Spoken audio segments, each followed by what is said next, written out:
তখন গোপালকে খাবার দেওয়া হবে। এখন সিম্পল খাবার দেওয়া হবে, আবার সন্ধ্যাবেলা পুজো হবে তখন স্পেশাল খাবারগুলো দেওয়া হবে, বিশেষ করে যেগুলো গোপালের জন্য করা হয়েছে।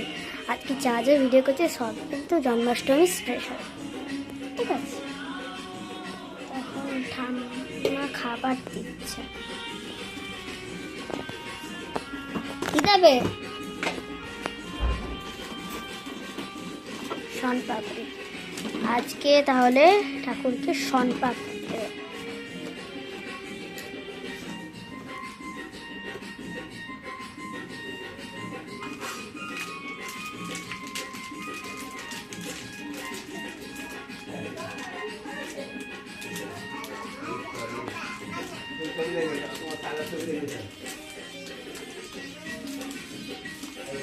এদিকে গানও চলছে, মানে একটা বক্সে গান চলছে।